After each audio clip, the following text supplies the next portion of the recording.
personne ne comprend la vente organique. Tous les gourous n'y comprennent absolument rien. Ils se rajoutent des tunnels à 14 étapes, des masterclass, des challenges de 5 jours. Et au final, avec toutes ces méthodes, tu signeras 2 à 3 clients grand max en ayant bossé comme un chien. Et après vous venez me voir, vous me dites Anaïs, l'organique ça marche pas. Non mon ami, c'est pas l'organique qui marche pas, c'est toi qui fais n'importe quoi. Parce que ne serait-ce que signer 5 clients par mois, sans pub, sans prospection, sans setter, sans closer, sans masterclass, sans challenge, sans usine à gaz, ce n'est pas une question de hasard. Ce n'est pas de la chance, mais ce n'est pas réservé qu'à une élite. C'est une science. Et si cette mécanique est bien construite, les clients arrivent. Point. Et dans cette vidéo, je vais te donner le plan d'action exact si tu veux exploser les 10 000 € par mois en organique total. Pas de la théorie, pas des grandes phrases inspirantes que tu oublieras demain matin. Le plan concret, semaine par semaine. Le plan que moi j'ai toujours utilisé et que tous mes clients ont utilisé pour signer du high ticket tous les mois de manière ultra prévisible. Moi, c'est Anaïs qui a ressenti. J'ai fondé l'Académie, qui est l'accompagnement business de loin le meilleur, le plus complet et le plus efficace du marché. J'ai absolument pas peur de te le dire, il suffit de regarder mes résultats clients. J'incarne plutôt bien ma solution puisque je fais moi-même plus de 130 000 € par mois en total organique, juste avec Instagram. Et ce qui est important, c'est que cette méthode ne fonctionne pas que pour moi. Sofiane, coach sportif, vous l'avez vu sur ma chaîne YouTube, a fait plus de 30 000 € son premier lancement. Laura, coach TCA, elle fait plus de 15 000 € par mois avec l'Académie. Elsa, naturopathe, fait plus de 10 000 € par mois depuis qu'elle est dans l'accompagnement. Maïté, elle a fait 35 000 € à son premier lancement à Ticket. Tous en organique total, tous avec des niches très différentes et des clients cibles très différents, mais tous avec ma méthode exacte. Alors pose-toi, régale-toi, mets la vidéo en plein écran et prends des notes parce que si tu appliques vraiment ce que je vais te montrer, dans 30 jours, t'as 5 clients. Donc reste bien jusqu'au bout. Allez, l'étape 1, c'est l'offre. Bon, avant de parler d'acquisition, avant de parler de contenu, avant de parler de quoi que ce soit, on va régler le truc que tout le monde bâcle en pensant que c'est fait, alors que c'est pas fait. Ton offre. Et là, je vais pas y passer 3 heures parce que j'en ai parlé en détail dans bien d'autres vidéos, mais il faut quand même qu'on en parle 2 minutes parce que plus de 90% des coachs qui galèrent à vendre n'ont en fait pas qu'un problème de visibilité. Ils ont un problème d'offre. Leur offre est molle. Ton offre est molle. Elle inspire pas confiance, elle a pas de valeur perçue. Et du coup, tu pourras avoir toutes les vues du monde, tu pourras avoir toutes les leads du monde, tous les rendez-vous du monde. Ça convertit pas. Et après, ils se demandent pourquoi en accusant l'algorithme, en changeant de stratégie tous les 15 jours. Mais l'algorithme, il a rien fait, le pauvre. C'est ton offre qui ne fait pas envie. C'est un peu comme mettre du parfum sur un cadavre. Ça sent pas meilleur, c'est juste très chelou. Ton offre, elle doit être hybride. Elle doit suivre ma stratégie que j'ai appelée ma stratégie du end spinner. Et elle doit avoir une haute valeur perçue. En fait, elle doit donner envie. On doit pouvoir se projeter dans la transformation. C'est pas dans le nombre d'heures de coaching, dans le nombre de messages qu'ils peuvent t'envoyer, dans le nombre de... En fait, c'est pas une question quantitative ton offre, c'est une question d'hybridité. Et c'est une question de choix de format pertinent pour ta cible. Et c'est surtout, avant tout, une question de transformation. Si t'as un doute sur ton offre, va d'abord régler ça en priorité. Vraiment. Sinon, tout ce que je vais te dire après, en fait, ce sera du gâchis. Et si aujourd'hui, tu sens que ton offre, elle est bancale, tu sais pas trop si elle tire la route, tu sens que quand tu pitches en appel de vente, il y a toujours des « Ah, faut que je réfléchisse, ah, il faut que j'en parle à mon mari, je ne suis pas du genre à prendre des décisions directement, c'est pas que c'est trop cher, mais c'est que pour l'instant, c'est pas le moment, je peux pas me le permettre. » Bah, c'est que ton offre, il y a un problème. Donc si tu sens que tu as ce genre d'objection, envoie-moi le mot organique dans mes DM Instagram. Tu prends Instagram, tu m'envoies un message en perso, organique. Je comprendrai, on va voir ton offre ensemble. Concrètement, je vais faire une analyse complètement sur mesure sur exactement ce que tu dois modifier, réagencer sur ton offre. Là, le but, c'est que totalement gratuitement, je vais te prodiguer une analyse sur mesure sur ton offre, te dire exactement quoi enlever, quoi garder, comment remodeler ton offre pour qu'elle ait une valeur perçue qui soit une évidence à plusieurs milliers d'euros. Le lien de mon Insta, il est comme d'hab en description ou sur le QR code juste ici. Faites vite, les places partent extrêmement vite et je ne peux pas répondre à tout le monde, je croule sous les DM. Donc voilà, copiez bien ce code, envoyez le petit DM, mettez organique et on se retrouve de l'autre côté. On y reviendra à la fin, mais voilà, si je te le dis, c'est vraiment parce que si ça part vite, au moins tu prends l'avance. Et je vais t'expliquer évidemment toute la méthode du end spinner en DM. Bref, on va maintenant partir du principe que ton offre est solide. Maintenant, on passe enfin aux choses sérieuses. Et c'est là que 99% des coachs, des formateurs, des thérapeutes font exactement le contraire de ce qu'il faudrait faire. Et ça me rend mais dingue. L'étape 2, c'est arrête de te vendre au compte-gouttes. Crée un putain de momentum. Le problème de la majorité des coachs, des thérapeutes, des formateurs, c'est qu'ils veulent se vendre absolument au compte-gouttes. Un petit post par-ci, un petit DM par-là, une petite stories vite fait, un lien en bio où tu pries pour que les gens y cliquent. Mais tu sais ce que c'est ça? C'est de l'espérance. Et l'espérance n'est pas un business model. C'est ce que fait Tata Monique quand elle joue au loto le soir, d'accord? Toi, ce que tu dois faire, c'est pour contrôler ton cycle de vente, créer un momentum de vente, un momentum commercial, un vrai, une espèce d'événement dans la tête des gens. Un truc où ton audience sent que quelque chose se trame, que c'est maintenant ou jamais, qu'il y a une énergie, un engouement, une dynamique particulière sans que ça te coûte plus d'énergie que ça. Concrètement, bien sûr que tu vas vendre en evergreen tous les mois, c'est le but de la stratégie. Mais en plus de ça, la plupart des gens ne vont pas se rendre compte que tu as une offre à proposer si au moins une fois par mois, surtout au début, tu ne proposes pas un momentum clair d'achat. Donc concrètement, une fois par mois, tu vas choisir une fenêtre de vente précise entre 48 heures et une semaine. Par exemple, je te dis n'importe quoi, du 25 au 30 avril. Et ça va être une période de vente officielle, de vente un peu plus frontale, notamment en stories. Il y a une ouverture claire qui a été teasée des jours à l'avance, il y a une fermeture qui est claire. Et surtout, il y a une raison claire d'acheter pendant cette fenêtre en particulier. Pas avant, pas après, pendant. Et pour ça, il te faut un argument de vente ancré dans le temps. Je te dis n'importe quoi, ça peut être aussi bien ton anniversaire qu'une remise spéciale, qu'un ajout de module particulier, qu'une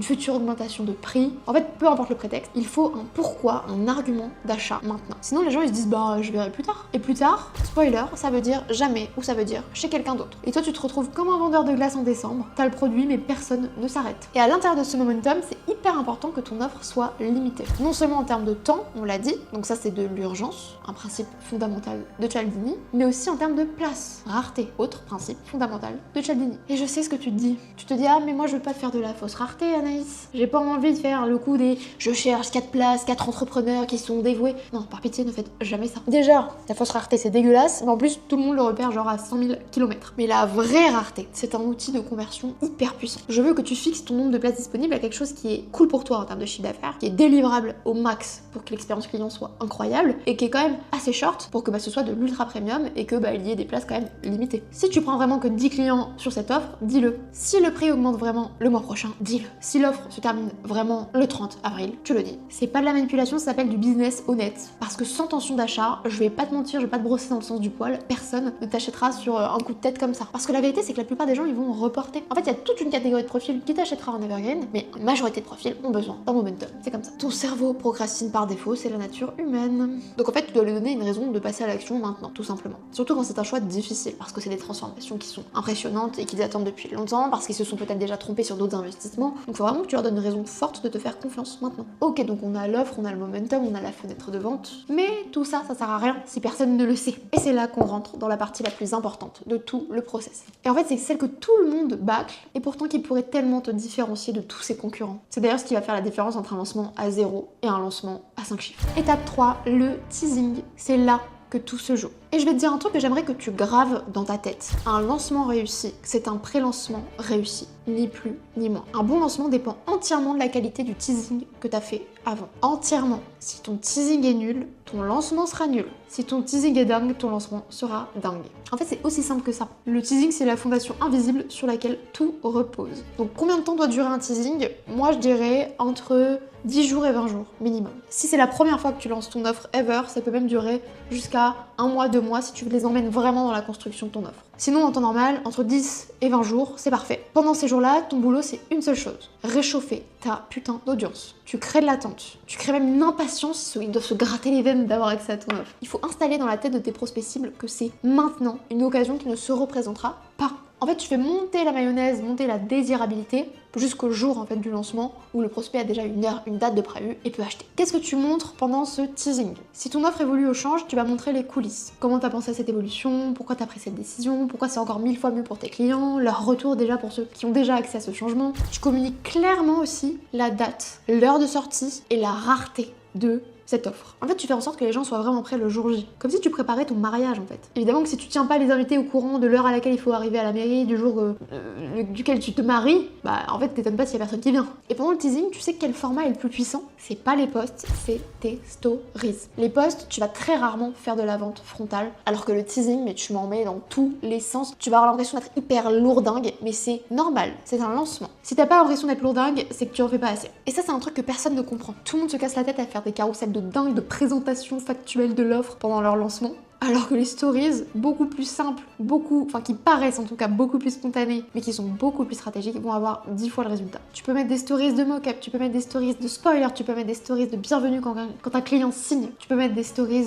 d'urgence, des stories de vous êtes nombreux dans la liste d'attente, des stories de réaction d'une cliente qui a eu accès en avant-première. Bombardez-moi ça, je veux des stories en tous les sens. Votre audience n'est pas là que pour vous regarder, elle est là pour acheter à la base. Si elle est là, c'est qu'elle a le problème que vous voulez régler, donc vous ne pouvez pas être lourd. Enfin, vous devez être lourd, en fait. Vous pouvez même faire des stories de FAQ qui répondent aux objections clients avant même qu'elles n'apparaissent. Intelligemment, bien sûr. Vous pouvez même faire des stories plus frontales de réponse aux objections. Si quelqu'un vous envoie un DM, vous pouvez rebondir dessus. Ou même si quelqu'un vous envoie un DM de hâte, c'est pas une objection, mais c'est du pain béni. Vous le prenez, vous en remettez une couche, tout le monde a hâte. C'est comme ça que ça fonctionne un vrai lancement. Et d'ailleurs, sur les objections, je vais te dire quelque chose qui va peut-être te surprendre. Quand quelqu'un dit « Ah, j'ai pas le budget pour du high ticket », tu sais ce que je lui réponds? Quelqu'un qui n'est pas capable d'investir un high ticket en lui ne vendra jamais son high ticket. Point. Tu te rends compte de la dissonance? Ouais, c'est brutal, mais c'est putain de vrai. Et cette année, ça me l'a montré sur le terrain. Et du coup, ça filtre vraiment les bonnes personnes. Faut pas hésiter à affirmer votre positionnement. C'est pas que c'est trop cher, c'est que t'es pas ma cible, t'as pas le budget. Et c'est ok. T'as peut-être pas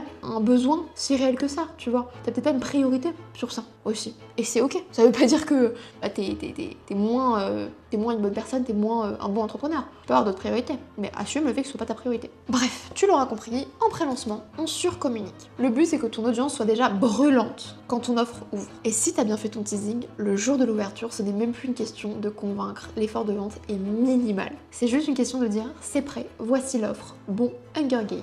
Les gens se jettent littéralement dessus, peu importe la taille de votre audience, et je le sais parce que j'ai une cliente qui avait genre 900 followers, elle a fait un lancement à 16 000 balles. Donc vraiment, préparez vos fucking pré-lancements. Mais attends, parce qu'il y a un outil dans tout ça, personne n'utilise mais qui change tout. Et c'est ça qui fait vraiment la différence entre un lancement correct d'un lancement excellent à plus de 5 chiffres. Étape 4, la liste d'attente. Ça c'est vraiment l'arme secrète, l'arme fatale, c'est le main caractère de ce lancement, de la situation. Pendant toute la phase de teasing, chaque story, chaque post, chaque CTA est censé renvoyer vers une liste d'attente premium, VIP. Et je sais quand t'entends liste d'attente, tu dis putain c'est un truc de plus à gérer, mais comment je vais faire, comment ça se passe? Ça sert à tout. C'est probablement l'outil de conversion le plus sous-estimé du marché. Pourquoi? Parce que la liste d'attente te permet de capter tout simplement les prospects les plus chauds. Tu distingues limite les prospects bouillants du reste. Ceux qui lèvent la main et qui disent moi ça m'intéresse en priorité. Et ce que je reproche à la plupart des formateurs, c'est que souvent ils ont pas forcément des mauvaises idées, les formateurs business, tout ce qui va être mes concurrents, mais c'est qu'ils prennent qu'un bout de la stratégie. Certains font que des listes d'attente, certains font que des masterclass, certains font que de la pub. Ils oublient les fondamentaux de la neuroscience. Normalement tout est combiné dans un système hyper bien rodé, hyper simple, hyper minimaliste, mais complet. Bref, l'idée de la liste d'attente, c'est que tu identifies ces prospects bouillants avant même d'avoir ouvert les portes de ton offre, officiellement. Enfin, frontalement. Et le jour J, au lieu de parler à tout le monde, en espérant que quelqu'un dans cet océan de viewers morde, tu parles directement en priorité aux gens qui ont postulé officiellement. Et d'ailleurs, il y a toujours 2 raisons qui vont les pousser automatiquement à s'inscrire à cette liste. De 1, il y a toujours une remise toute particulière pour la liste d'attente, une remise VIP, quelque chose qu'ils vont avoir en plus ou des euros à payer en moins pour vous rejoindre. Donc hyper intéressant. Ensuite, deuxième raison, c'est le côté très premium, très VIP, très prioritaire, puisqu'ils ont accès à votre offre, par exemple 48 heures, une semaine avant les autres. Et donc ils ont accès aussi aux places en priorité, aux places restantes. Ce qui fait des fois d'ailleurs que vous pouvez finir toutes les places que vous avez prévu de vendre en pré-lancement. Ça m'arrive tout le temps. Et ne soyez pas dans une mentalité de manque, de loser, en mode ouais mais faire une offre supplémentaire, ça me fait chier, oh, t'es en high ticket, normalement tu vends ton truc à des milliers d'euros, t'es pas genre à 100 € de remise près,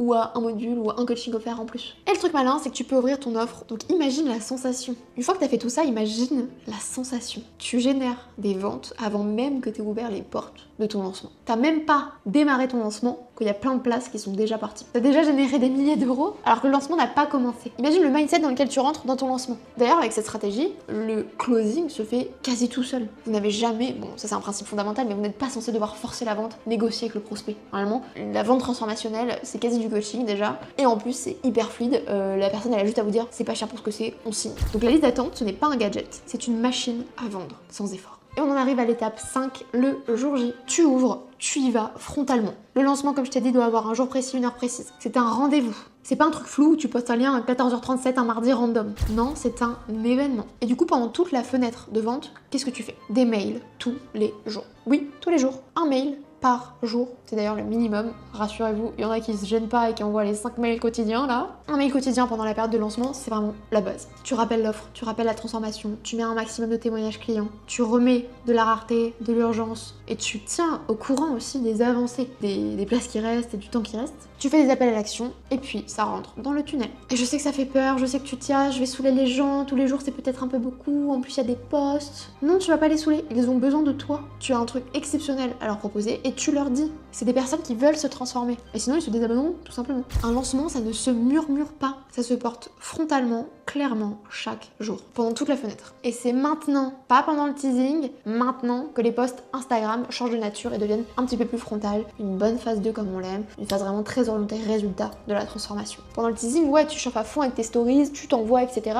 Là, la vraie phase de lancement, c'est vraiment stories plus mail plus post. Tous les efforts que tu feras dans ta communication, ce seront des efforts que tu n'auras plus à faire à ton rendez-vous de vente. D'ailleurs, pendant un lancement, la petite particularité, c'est que c'est le seul moment de ton compte Instagram que tu ne tentes pas forcément de parler aux non-followers. C'est vraiment le seul moment où tu peux t'octroyer de parler direct à ta communauté dans tes posts. Parce que la plupart de tes posts, normalement, ils s'adressent aux non-followers pour de l'acquisition de nouveaux prospects. Là, tu parles à ta communauté chaude, celle que tu as réchauffée pendant 15 jours, et bien sûr, ça fera moins de vues, mais je peux te garantir que le taux de conversion, il va exploser. Et on en arrive à l'étape 6, le rendez-vous. Je vais être claire, nette, précise, arrête de closer des gens pas qualifiés. Bon, tu sais, les demandes de rendez-vous, elles vont arriver, et c'est là que je vois l'erreur que les coachs font, mais c'est l'erreur la plus débile du monde. Ils prennent tout le monde. Calendrier ouvert. Allez, on a Germaine qui sait même pas ce qu'elle veut, on a Patrick qui veut juste comparer le 15e coach de sa liste, on a la petite cousine de quelqu'un qui a vu ta stories, donc juste au cas où elle prend le rendez-vous, mais elle viendra pas. Et le pire, c'est que tu vas passer 40 minutes avec chacun d'entre eux pour faire aucune vente. Là, tu vas gaspiller ta ressource la plus précieuse qui est ton temps. Et c'est hors de question, pas chez moi. Un business premium ne prend pas tous ses appels, il sélectionne. Plus tu es sélectif, plus tu as une posture premium. Ça, c'est le marketing 2.0 de base. Je veux que tu éjectes à chaque étape de ton tunnel les prospects qui ne sont pas qualifiés pour l'étape suivante. Jamais d'une vie, je n'ouvrirai personnellement mon emploi du temps pour des gens que j'ai pas préqualifiés plusieurs fois avant. Est-ce que cette personne est dans ta cible? Est-ce qu'elle est prête à s'investir et investir? Est-ce qu'elle est prête à s'engager dans sa transformation? Est-ce que c'est sa priorité du moment? Si oui, elle a un rendez-vous. Sinon, tu t'épargnes 15 minutes, 40 minutes, 50 minutes, 1h30 de rendez-vous qui sert à rien. Et c'est pour ça aussi que c'est hyper important de bien communiquer pendant ton lancement, parce que le moment où la personne a enfin accès au rendez-vous, et la date de rendez-vous qu'elle va choper, oui, c'est dans les jours qui suivent, mais faut la garder chaude. Faut pas que ça retombe dès que l'ouverture est annoncée. Le prospect qui arrive en call et qui a poncé tous tes contenus, tous tes posts, toutes tes vidéos la veille, je peux te garantir qu'il est prêt à acheter. En fait, c'est même pas du closing, c'est du beurre, quoi. Ça va tout seul. Mais dans cette vidéo, j'avais envie d'aborder un bonus avec vous. C'est le truc que personne ne vous dit sur le contenu. Maintenant, on va parler de la chose que j'annonçais en début de vidéo. C'est vraiment le truc sur le contenu Instagram que personne ne te dit et qui va probablement changer ta façon de poster. La très grande majorité de tes coachs business et formateurs business préférés, ils sont persuadés qu'il existe deux posts. Les posts qui vendent et les posts qui vendent pas. Les posts de valeur, de divertissement et les posts de promo. Chérie, on n'est plus sur LinkedIn en 2006, donc tu me feras le plaisir de brancher le cerveau et d'ouvrir tes écoutilles. Ton contenu n'est pas censé être à 80% du contenu de bénévole et 20% de temps en temps du contenu de vente. C'est une mentalité, mais vraiment de merde, en plus de... Enfin, en fait, c'est sûrement de l'incompétence, en vrai. Mais derrière cette incompétence, je trouve, se cache une mentalité de merde, en mode, je vais saouler les gens, mais en fait, non, mais il faut pas toujours vendre, c'est mauvais. Bien sûr qu'il faut toujours vendre, tous mes potes vendent, mais ils ne vendent pas au même type de profil. Ma petite d'acheteur. C'est complètement faux. Donc ce que vous entendez la plupart du temps, c'est complètement faux. C'est du bullshit intégral 360. Tous tes posts doivent vendre tous, mais pas de la même manière pour déclencher les différents triggers, leviers d'achat chez les différents types de prospects. Et c'est là toute la subtilité de ma méthode qui est, j'ai pas peur de te le dire, unique sur le marché. Et c'est pour ça que mes clients ont des résultats de dingue. Je vais pas te rabâcher toute la strat, hein, j'en parle souvent des 3 profils d'acheteurs, dont je te parle dans bien d'autres vidéos YouTube. D'où l'intérêt de me suivre sur YouTube d'ailleurs. Donc l'acheteur intellectuel, l'acheteur analytique, l'acheteur émotionnel, j'en parle jour et nuit. Donc vraiment, il te suffit de me suivre correctement sur YouTube pour te rendre compte que tu es peut-être à côté de la plaque niveau stratégie. Donc tu l'auras compris, chaque poste doit vendre à au moins un type de profil. Tout vend, mais tu verras, attention, ce n'est jamais de la vente frontale sur tes posts. Jamais. Et ça, c'est l'autre erreur que je vois partout. Les gars qui te font des posts de vente frontale sur Instagram, parlons-en. Genre un carrousel qui dit mon offre super premium vient de sortir, il y a ça dedans, c'est à tel prix, achetez-la, envoyez-moi un DM pour plus d'infos. Par pitié, il faut arrêter ça. Sur Instagram, la vente frontale ne marche pas, à part en stories, comme je vous l'ai dit, et cas très exceptionnel quand vous manipulez bien votre com sur une phase, du coup, de vente. Dans les posts, on est sur de la vente transformationnelle. On transforme le désir, on active la confiance. La vente frontale, comme je vous l'ai dit, ça a sa place, mais pas dans les posts, plutôt en stories. Donc retiens ça. Sur Instagram, les posts transforment le désir, et les stories, elles activent la décision. C'est beaucoup plus frontal et c'est pour ça qu'on l'utilise dans ce fameux lancement pour avoir minimum 5 clients par mois. C'est deux rôles très complémentaires et si tu confonds les deux, je ne peux plus rien faire pour toi, mon cher. Il faudra pas te demander pourquoi ça convertit pas. Et la dernière erreur classique, c'est de croire qu'il faut prospecter, qu'il faudrait aller chercher au compte-gouttes les gens un par un en DM. Il faudrait les convaincre de prendre rendez-vous avec toi. Mais c'est toi qui as besoin d'eux ou c'est eux qui ont besoin de toi? Je comprends pas. Si tu dois courir manuellement après les gens pour vendre ton offre, c'est que tu n'as pas de tunnel. Un bon tunnel organique, bien construit, avec un cycle de vente qui présente un momentum, c'est tout ce qu'il te faut pour vraiment pulvériser ton objectif. Normalement, tes prospects sont bookés en rendez-vous automatiquement et ton tunnel fait le taf pour convertir avec un minimum d'efforts de vente des offres à plus de 1000 euros. Minimum, grand minimum. Le but de ce tunnel est que tu vendes des offres à plusieurs milliers d'euros relativement simplement. Les gens viennent à toi, c'est pas l'inverse. Sinon, c'est hyper bizarre comme relation, je trouve. Bon, je te récapitule le plan semaine par semaine pour que ce soit plus simple. Semaine 1, tu finalises ton offre. Tu clarifies la structure, tu choisis ton argument de vente et ton angle de campagne. Tu définis la date d'ouverture, de fermeture. Tu fixes le nombre de passes, tu prépares tout le matériel, toute la communication. Bref, préparation, tout est nickel. Ton offre est un tremplin vers la vente. Semaine 2, tu lances le teasing. Tu chauffes à fond ton audience. Tous les jours, tu parles de la nouveauté, tu parles de l'exceptionnalité de cette offre. Tu parles d'à quel point les transformations clients sont impressionnantes, à quel point c'est le moment maintenant d'acheter. Et surtout, tu lances la liste d'attente. Chaque story, chaque appel à l'action, chaque post doit ramener vers ta liste d'attente. C'est là que tu vas constituer tout ton vivier de prospects chauds bouillants. Semaine 3, tu intensifies. Tu multiplies les CTA vers la liste d'attente. Tu fais des FAQ, tu réponds aux objections, tu mets des preuves,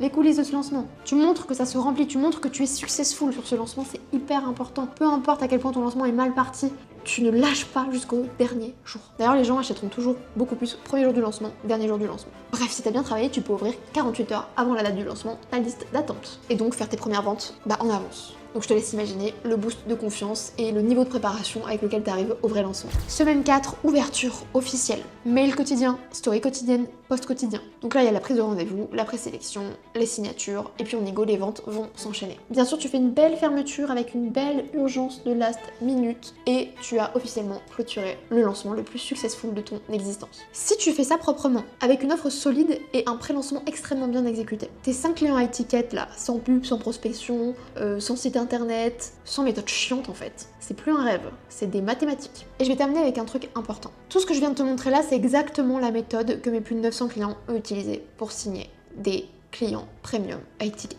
Sofiane, 30 000 € à son premier lancement. Laura, plus de 15 000 € par mois. Elsa, plus de 10 000 € par mois. Maïté, 35 000 direct. Il y en a des dizaines et des dizaines et des dizaines d'autres, il suffit de regarder mon compte Insta pour le savoir. Ce qui vend, c'est pas de poster plus, c'est de poster mieux. C'est de créer un vrai momentum autour de tes phases de vente. Le high ticket organique, quand tu sais quoi faire, ça devient hyper logique, mais seul, ce sont des stratégies hyper contre-intuitives et c'est pour ça que tu n'y arriveras pas au doigt mouillé ou tu n'y arriveras pas en testant des milliards de stratégies qui ne servent à rien et qui ne te correspondront de toute façon pas. Ce n'est plus un mystère, c'est un système. Alors maintenant, la question c'est qu'est-ce que tu fais avec tout ça? Tu peux regarder cette vidéo et te dire waouh, c'est super intéressant. Et puis, comme 99% des gens, retourner à tes petits carousels qui annoncent ton offre et qui prient pour que ça vende. Ou tu peux décider que ce mois-ci, c'est le mois où tu passes vraiment à l'action. C'est le mois où tu as vraiment ces 5 clients. C'est le mois où tu as vraiment ces plus de 10 000 €. C'est le mois où tu as vraiment une stratégie qui t'est agréable, prévisible. Et si tu veux de l'aide pour ça, je te l'ai dit en début de vidéo, envoie-moi directement dans mes DM Instagram le mot organique et je saurai quoi faire. Je vais prendre 15 personnes, plus j'aurai pas le temps, je vous le dis directement, 15 personnes où je passe du temps avec ces personnes à décortiquer leur offre, décortiquer leur système et leur dire exactement quoi faire, quoi mettre en place comme plan d'action. Je vais personnellement auditer votre situation, ton offre, ta structure, ton plan de lancement. Donc je te dis exactement quoi changer et par où commencer, le tout exceptionnellement gratuitement. Encore une fois, moi j'ai rien à gagner là-dedans. Je fais ça parce que je sais à quel point, en tant que bonne pédagogue, un diagnostic extérieur est absolument indispensable à votre situation. Je le répéterai jamais assez, les excellentes stratégies organiques à étiquette, elles sont contre-intuitives. Vous ne les devinerez pas en vous réveillant un matin. Donc voilà, mon lien Instagram est en description et surtout sur ce QR code. Je vous laisse le scanner, passez à l'action maintenant, pas demain, pas dans les minutes, vous ne l'aurez de toute façon pas fait. Et je te l'ai déjà dit la dernière fois, mais quand je propose ce genre d'opportunité, je suis submergée de messages Instagram, donc je prends toujours les premiers, il n'y a pas débat. De toute façon, ce que je veux que tu retiennes de cette vidéo, c'est que pour signer tes 5 clients à étiquette par mois, et donc faire tes minimum 10 000 premiers euros, tu n'as pas besoin de pub, tu n'as pas besoin d'un meilleur site internet, tu n'as pas besoin de spécialement poster plus, tu n'as pas besoin d'envoyer plus de messages de prospection, tu as besoin d'un système, c'est tout. Et comme d'hab, la vraie question c'est plus du tout si tu peux le faire, si t'es ici, c'est que tu peux, c'est plutôt est-ce que tu vas vraiment le faire. Voilà, c'était Anaïs.